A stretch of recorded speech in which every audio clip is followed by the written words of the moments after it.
No part of this lecture may be used without the express written permission of Rick Ramos or Contra Costa College. The following lecture is part of a lecture series on criminal procedures. This is part 4 of lecture 3, Laws of Arrest. Hi, this is Professor Rick Ramos, and we're going to be talking about developing probable cause to arrest. Again, this is part of the lecture series dealing with learning the main 15 laws of arrest for the Peace Officer Standards and Training Police Academy preparation and academic criminal procedures courses. First thing you need to know is officers can make arrests in certain situations. I want to kind of talk a little bit about the differences in searches, as we found in the previous lecture, part 3, and we're dealing with detentions and pat searches. We talked about the fact that you can only manipulate pockets and you're doing a very limited cursory search of the outside of the clothing to determine if someone has a weapon on them. But when we make arrests, it really changes the whole dynamics of how we're able to search somebody. When you arrest a person, the rules change and you can do a thorough search up to and including a partial strip search for the following information. And I like to use this acronym, FICE, F-I-C-E. First thing is fruits of the crime. What are the things that were stolen or what was taken? Next is instrumentality, which are any instruments, tools, weapons that were used to help perpetrate the crime. Next is contraband, and that could be anything that's illegal that's in the car. So you stop somebody and you arrest them for robbery, but in the car they also have cocaine, they have some other stolen property not related to your case.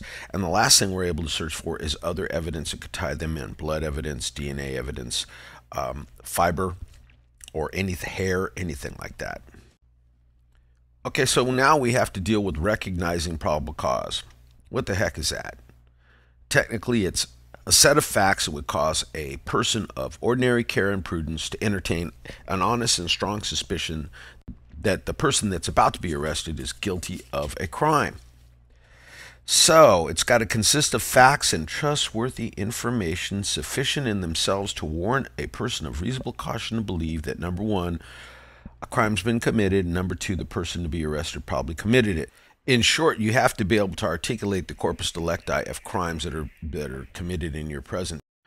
You have to be able to identify the elements of crimes in order to process persons for arrest for those crimes. So make sure you take a good basic law course somewhere.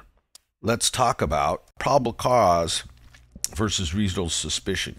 These two phrases or concepts are distinctly different meanings and provide an officer with two different bases for dealing with the citizen. Reasonable suspicion occurs either before, during, or after some sort of criminal activity, and the suspicion is derived from and based on articulable facts, RS1 and RS2, and their investigation clears up the suspicion one way or another.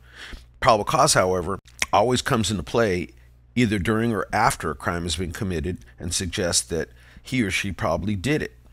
It's derived from and based on more conclusive and articulable facts. Then the officer has the legal basis for making the arrest. How do I establish this set of facts? Well, it's what you see. It's direct evidence, witness statements to you, information from dispatch combined with witness statements. It's circumstantial evidence. It's even secondhand statements and reports. How much evidence do I need? Well, you don't have to have enough to convict. You only have to have a sufficient amount to make you believe the person committed the crime. So this is more than a detention, more than RS1, RS2, and less than a conviction. It's something in the middle. But you just have to remember, it's got to be reasonable. Do we arrest on suspicion of committing a crime? No, we detain on suspicion. We arrest on probable cause. The objective test you should use is, would any reasonable person under similar conditions make the same arrest you're about to make? Okay, so now I'm going to kind of shift. We're going to go into elements of the arrest. We're going to talk about peace officer powers. We're going to talk about private person powers. The rule is that arrested persons must be taken into custody in a manner prescribed by law or authorized by law. An arrest must be made by actual restraint or submission by the arrestee, or it doesn't exist. Meaning that if I say, hey, you're under arrest, and the guy runs and he's throwing dope and guns out of his pocket, all that's admissible because he hasn't been taken in custody yet, so we don't even have an arrest. So now it's just plain view throwing these things out. Reasonable force may be used to effect an arrest, prevent an escape, or overcome resistance. That's another rule, and we'll talk about that a little bit more. Custody. There must be custody to have an arrest. In other words, you have to have physical custody or they have to submit. A citation is not custody. That's another rule you need to know. So Miranda does not apply, because if it's not custody, Miranda doesn't kick in. Now, when we look at reasonable force, the only time that you can use force is to effect an arrest, to prevent an escape, or to overcome resistance. We do that by using what we call a ladder of force or continuum of force. At the bottom is our presence. We could use dialogue where we just say, you're under arrest, come here, put your hands behind your back. For the person that doesn't go along with the program, we grab them, put them in a control hold, and handcuff them. For the person that turns around and puts their fists up to fight us, we spray them with pepper spray, or we use a taser device, or we use an impact tool like a baton to stun them so we can take them in custody. Or the person turns around with a knife to come at us and we have to pull out our firearm and actually dispatch them using deadly force. So any of those things could be used in that continuum. The courts have found time and time again that as long as officers are reasonable, they may use reasonable force. Here's an example. In a 2001 case, which is Saucier versus Katz, and in this case you have a military police. They're at a military installation and the vice president is there, and officers use force on a suspect who they see reaching into his shirt. They think he's going for a gun. They grab him. They drag him 100 yards away to a van where he's locked up for about 20 minutes while they check him out. Once they find out he's only an animal rights advocate and that his actions of unbuttoning his jacket were to get out a banner, not a weapon, they release him, and the court said that that was a reasonable use of force for the circumstances. Can a citizen lawfully resist unlawful arrest? The answer is no. Persons must submit even if the arrest is made without probable cause. Recourse for those citizens includes making a complaint to the police department about the officer, suing the officer and the police department, or having the officer prosecuted for false imprisonment. The only time a citizen can resist officers are when the officers are using excessive force to the point where they're going to injure the citizen needlessly and the citizen does not pose a threat to the officer.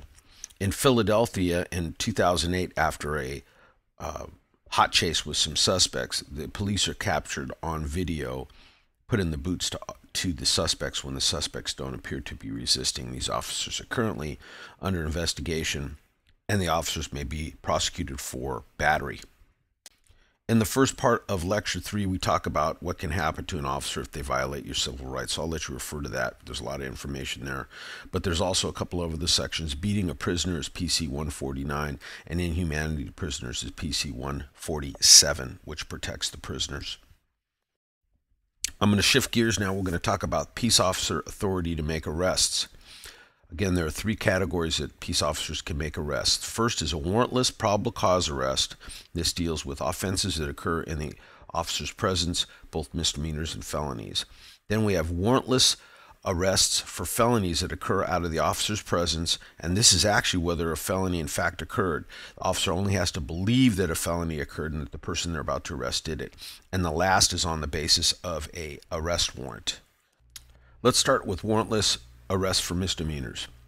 Peace officers must have probable cause to believe the suspect committed a misdemeanor in their presence. What's in your presence mean? It means facts perceived through your five senses, seeing, hearing, smelling, touch, and taste, lead you to believe that the person committed the crime. What circumstances can lead you to make an arrest on a misdemeanor basis? Well, here's an example. You get a call from dispatch saying that there is someone who is painting or graffitiing the side of a building. So you show up in the area, there's no pedestrian traffic, there's no vehicular traffic. You see a suspect matching the description walking away with a paint can and brush with dripping red paint. You check the building and verify that red paint is used. That would be an example. You drive up to a scene and just in time to see a suspect throw a rock through a window and then run, and you chase the suspect down and arrest him. There's your second example of something that occurred in your presence. There are some exceptions for peace officers only, so I want to make sure I clarify this. Peace officers can make warrantless arrests for misdemeanors out of their presence under the following exceptions. The first is Welfare and Institutions Code 625. This says that juveniles can be arrested for misdemeanors when they occur out of the officer's presence. Now, legally speaking, juveniles do not commit crimes, they commit delinquent acts. The law in most states gives a peace officer the authority to take a minor into temporary custody whenever the officer has reasonable cause to believe that the minor has committed any law violation. No distinction is made between the felony and misdemeanor because they're all delinquent acts and are treated the same for arrest purposes. The second exception is 40300.5 of the Vehicle Code, and this says that driving under the influence combined with other acts, including being involved in an accident or observed by a peace officer in or about a vehicle when the vehicle is obstructing a roadway. So it doesn't have to pertain to a hit and run, and the officer doesn't have to see the person actually drive. Here's an example. You're driving down the street in your marked patrol car. It's 3 in the morning. You see a car with its brake lights on at a stop sign. You pull up next to the car and the driver's passed out at the wheel. Vehicle's running, but their foot's still on the brake of the car. So you make the arrest for the person for drunk driving, even though you didn't really see them driving. You never saw them actually moving. Another example could be that same car could be off to the side of the roadway and the vehicle's hit, a tree, and the suspect has crawled out and passed out on the ground. Again, you don't see them actually drive. It's their car. You have them there. They're passed out from the alcohol. The third exception is 243.5 PC, which is battery, which is committed on school grounds out of an officer's presence. And this is because we're really concerned about keeping violence down on our school campuses. Next, 12031A2, which is carrying a loaded firearm. I'll give you this as a narrative. So you get a call from a diner and a waitress talks to dispatch. The waitress comes outside and meets you and says, look, there's a guy, he's got a gray trench coat on. I saw him take out a handgun. I know handguns well. I go to the range. It was a Smith & Wesson 9mm. He put a magazine into the gun and then put it into a holster on his waistband.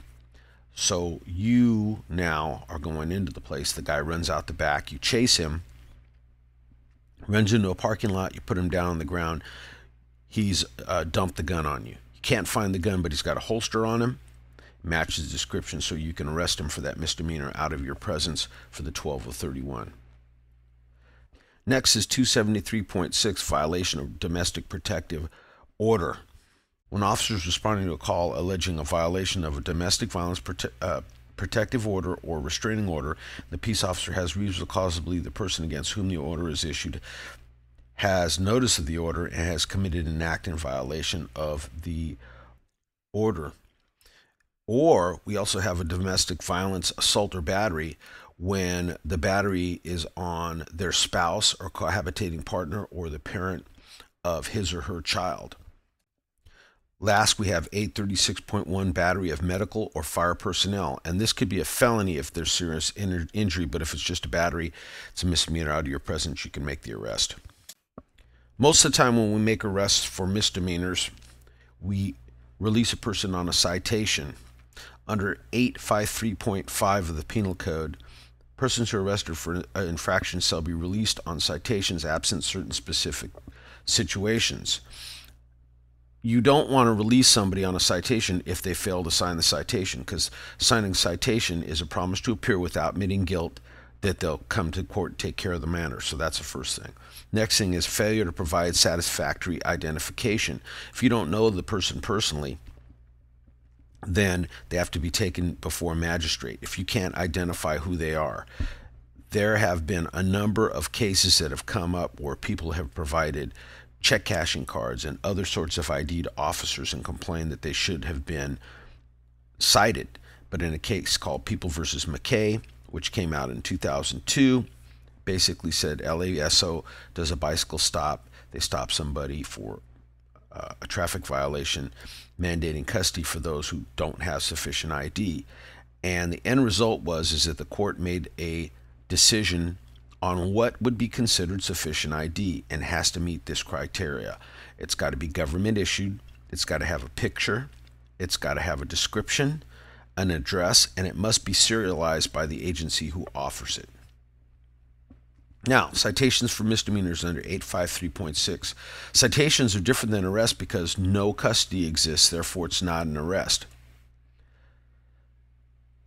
PC 853.6I requires release on site unless the person is intoxicated or a danger to themselves. Then you got to hold on to them for 4 hours. So that's why most of the time when we see somebody getting arrested for drunk in public or drunk driving, they're going to make them sit in a cell and make sure that they're sober because they're responsible for that person. If they go walk in front of a car and get hit, the department's going to get sued.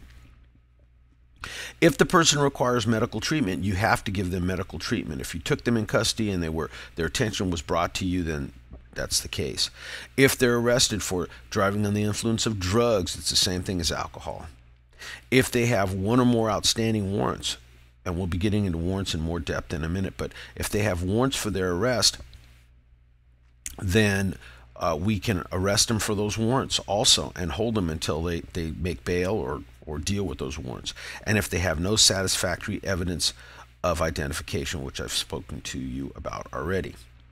Other reasons that we could delay their release would be that the prosecution would be jeopardized by immediate release. They're going to go out and they're going to damage property. Or there's a reasonable likelihood that the offense would continue.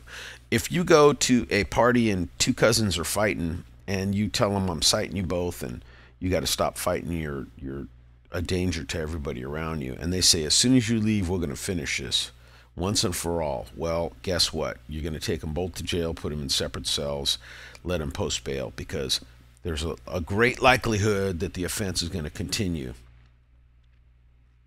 If the person says, I'm not going to sign the notice and I want to be taken to a magistrate, that would be another reason that they'd be taken into custody.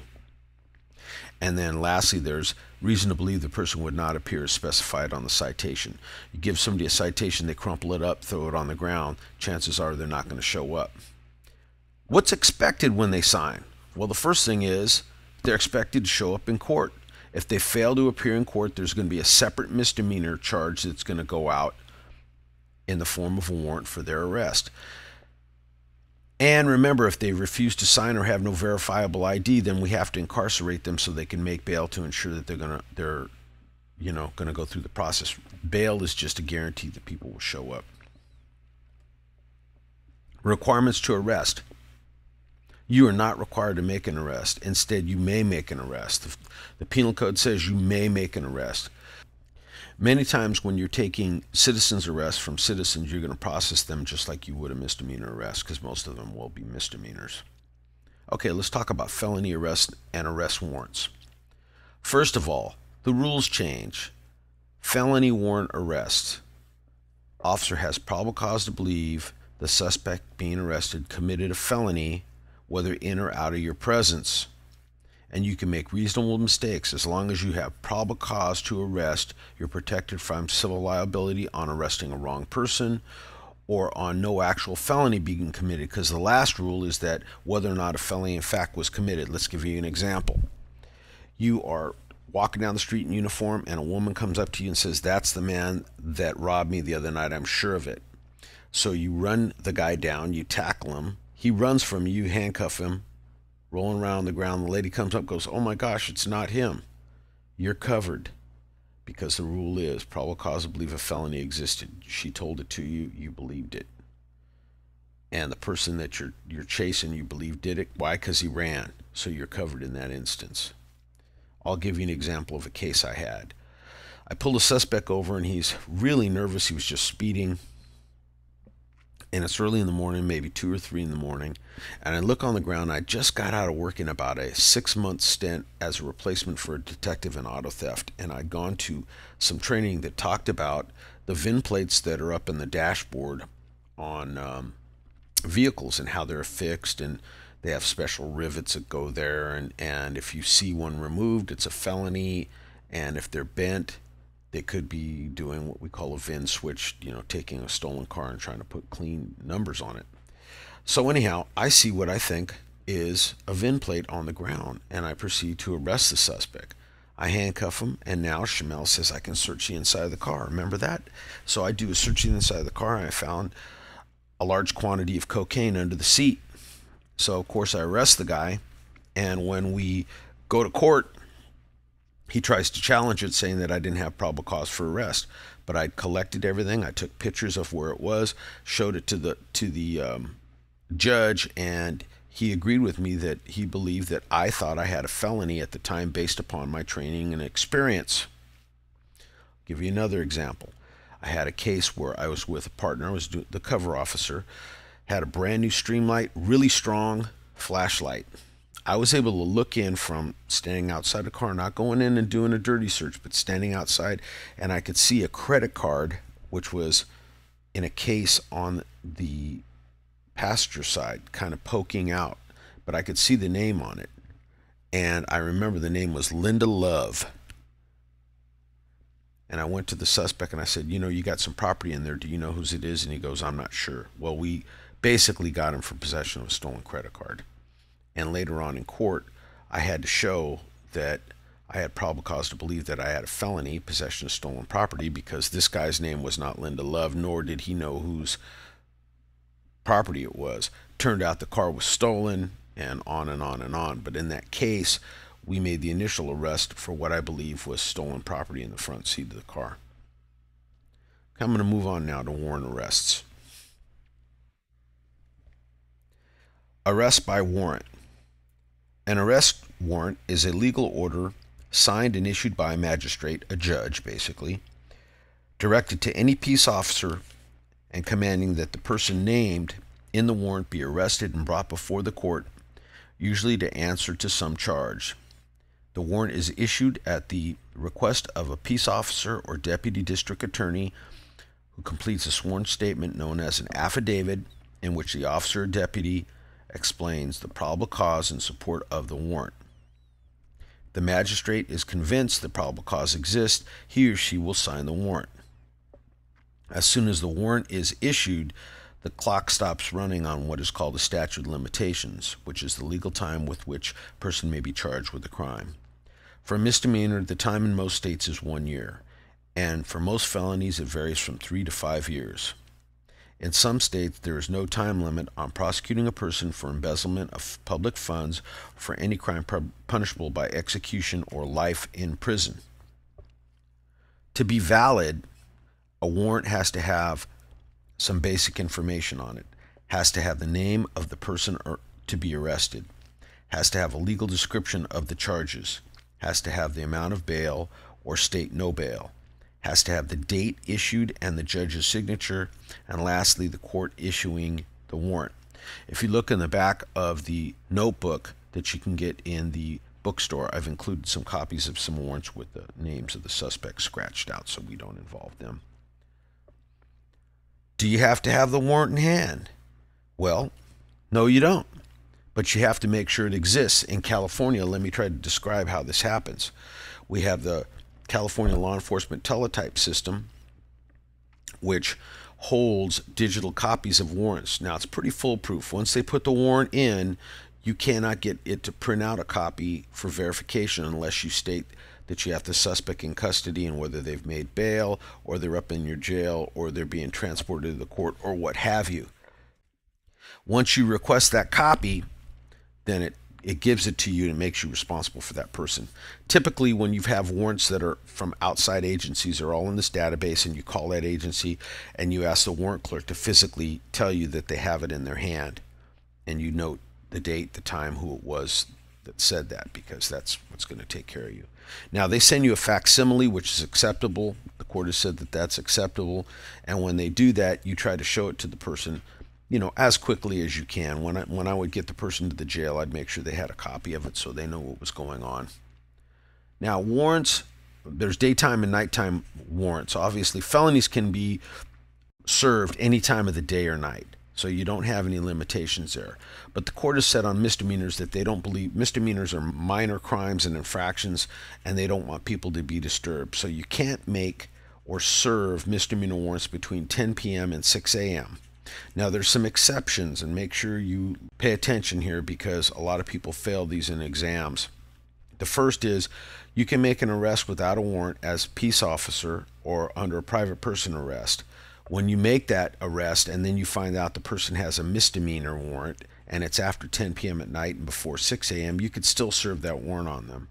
Number two, if you make the arrest in a public place. In other words, the 10 to 6 limitation is only when they're at their home.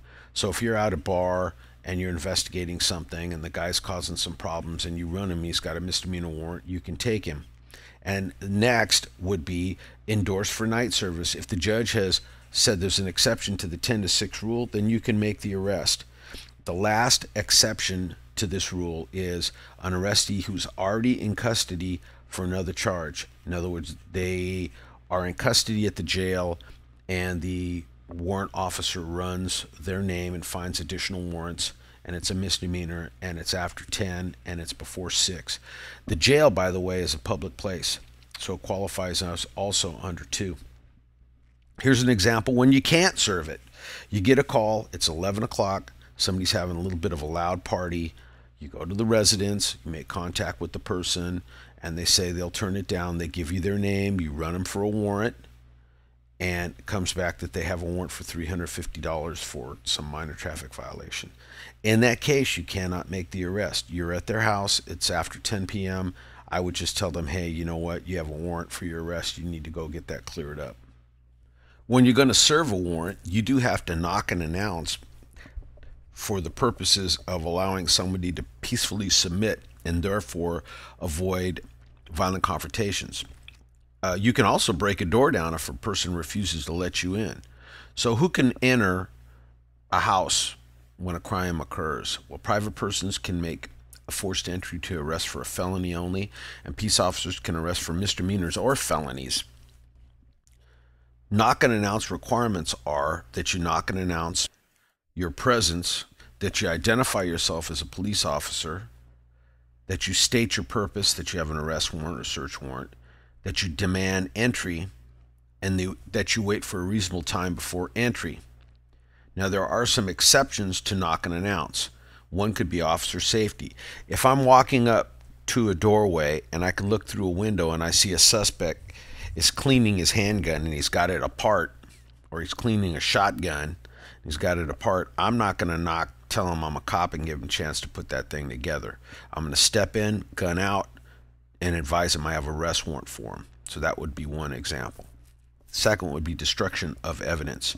Get to the door, you knock on the door, you hear running feet, windows crashing, stuff like that. That also falls under suspect attempting to flee. If you're, remember, search warrants and arrest warrants, same rules. So it could be also destruction of evidence. You're there to make an arrest and you hear them, the cops are here, dump the dope. You know, you're there to make an arrest for some drugs and they're dumping the dope on you. Now, another exception is public place open for business. If you walk into McDonald's to arrest a guy that's working as a cashier there, you can walk right in and make the arrest. You don't have to knock on the door. But here's where it gets a little tricky. If you're there to arrest the manager and the manager is in a back office that has a lock that is private and is not, open to the public, then you would have to knock on that door. It even gets more technical. If you're going to a law office to arrest an attorney, this is a case I had to deal with, and there's a front office area with a receptionist, and then behind the receptionist there's a doorway, and then there's separate doorways to all of the offices. Well, we served the warrant. I had to knock on the first door, open it, and then I went into the next one and knocked on that door and opened it, and eventually I found the guy. But you have to knock on each of those separate doors. Now there is, since 1998, there's a case called Shelby where there's no knock allowed. And it says that if you were to knock and notice, it would be too dangerous or futile or inhibit the effective investigation of a crime. That doesn't work all the time. You got to go to the judge first and get that approved. When we're going to go into a residence to arrest a suspect, unless it's in hot pursuit, you have to have a warrant. Warrants are generally required under a case called People versus Ramey unless an emergency exists, and this affects homes, tents, trailers, and hotel rooms. Also, if you have a person's name on a warrant and you get information that they're staying at their brother's house, you can't enter that home of a third party looking for that suspect on the warrant unless you have an additional search warrant looking for the suspect. That's called the Stiegel decision. And in Berkeley, I was able to write the first Stiegel case we're looking for a parolee. An informant gave me the information on him, and we were able to locate where he was through the informant, and I was able to write a Stiegel warrant on a third-party residence to go look for him. If you have probable cause to arrest a suspect and you could trick them into coming outside, then all the bets are off. You can make an arrest on them. There's also a case called U.S. versus Santana in 1976. It says the Fourth Amendment doesn't apply when the person is standing in an open doorway. Exceptions to the need for a warrant to enter a residence could be, number one, consent. Remember, people can always waive their rights. Or exigent circumstances, emergency circumstances, danger to officers or other, hot pursuit, which is an uninterrupted effort to locate the suspect. The crime is inherently dangerous, and the officers don't even have to have sight of the suspect or have even seen the suspect. An example is Riverside County sheriffs are in pursuit of a vehicle. They get the last direction of the vehicle, they get a plate, they run it, it comes back to a ranch 50 miles away out in the desert. They head out there, they find the vehicle's warm, they go into the owner of the place. He says, one of my ranch hands had it, he's over in the bunkhouse. They go right into the bunkhouse, and the ranch hand is sitting on his bed polishing the stolen silver tea set that he stole, and they make an arrest on him. It's found to be valid. So officers can also enter a residence when they have circumstances that make them believe that the suspect is destroying evidence, or that stalling will aid in the suspect's escape, or there's imminent danger of serious damage to property. The person's starting a fire and they need to get in there, or to save a life. I have a couple of situations. One, there was a fire, kicked the door in, went in and got some kids out of a back bedroom, and on my way out I saw a sawed-off shotgun, which I collected, and I ended up arresting the owner for that. Have another really interesting case which taught me a lesson as a young officer. Always carry a knife on your belt. I didn't have a knife, and I ended up with a guy who had hung himself. He was despondent and depressed, and he hung himself in a tree. And so I was trying to cut him down. He was still alive and kicking, and I'm trying to hold him up and cut him down. I couldn't do it. My cover was too far away. I ended up kicking the door in on an apartment right there, like feet away, a couple of feet away, and went and got a kitchen knife and cut him down. And while I was in there, I did notice some drug paraphernalia, and ended up questioning the people that were there and made an arrest later on, or I didn't. Narcotics officers made an arrest later on based upon that information. That's going to be the end of this lecture. The next lecture will be on private persons arrests, and will be lecture 3, part 4. Make sure you're reading your textbook and that you stay up with the homework assignments and your test schedule, and also discussion assignments online.